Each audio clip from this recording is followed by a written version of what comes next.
evening. Tonight is hopefully the final night and what will hopefully be my first successful mosaic. The subject being the Cygnus loop. My name is Corey and you're watching Astronomy.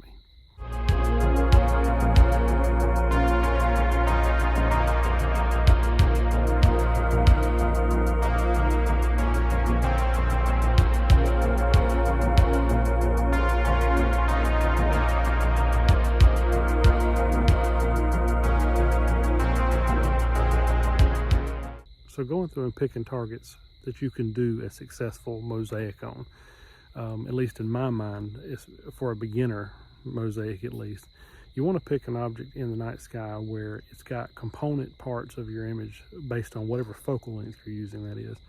The component images that you're stacking can also be used as their own individual images should the mosaic go sideways. And that's what I've done on every mosaic I've attempted thus far, and that's what I'm doing tonight.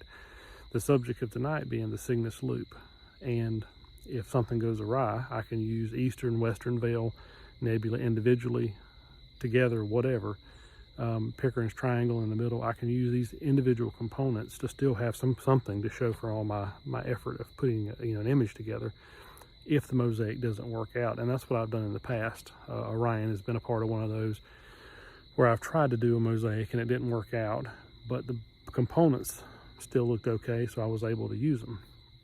So Cygnus is one of those targets to where, to me, it's a perfect fit for my focal length, which with my field reducer is about 482 millimeters, if I remember correctly.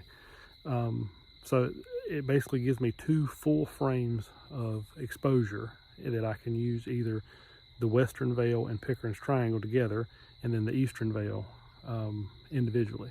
So the Cygnus loop in its entirety lies about 2,600 light years from Earth. That's the most recent accurate estimate that I can find. I know there's several, but I think Gaia is the most recent estimate at 2,600 light years. I stood out here for 20 minutes before I started trying to record this video, and it was silent. And now it's non-stop. Train, cars. Cygnus in its entirety is about 120 light years across and is estimated to be about 20,000 years old. It makes a perfect object for my focal length in the night sky because it takes up about 1.5 degrees in the night sky. That's about half of what Andromeda takes up. So it's kind of that perfect focal length where Andromeda takes up my whole frame of my current focal length. And if it was any smaller, it ends up being where you're splitting kind of half and a third, or you're splitting a quarter of the image and 3/4 of an image. It's actually that perfect size to where I can split the Cygnus loop in half, get two good images, and if one works out and the other one doesn't, I still got something to show for it. So that all being said, when everything is said and done tonight, I should end up with around 20 hours or so, 20 to 21 hours of usable image data. I ended up being a good bit more than that.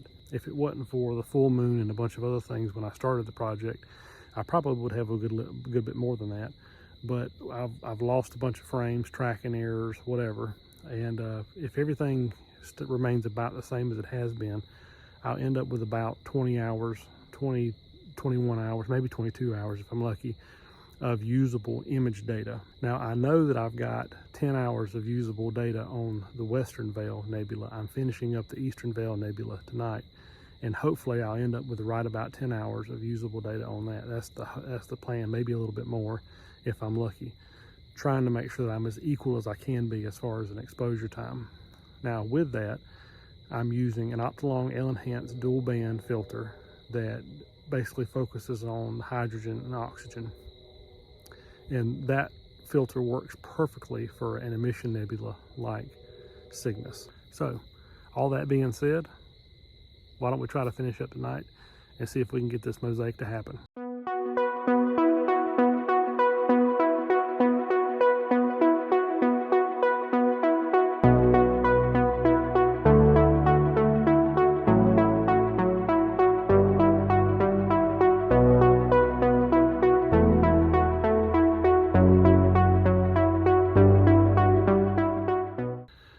So the telescope just slewed off of the Eastern Veil Nebula and is now focused over on the Triangulum Galaxy for another project. And so hopefully we've got enough data to finish up the second half of our hopeful image tonight on the hopeful mosaic that we're working towards. Hopefully we'll end up, like I said, with about 10 and a half hours.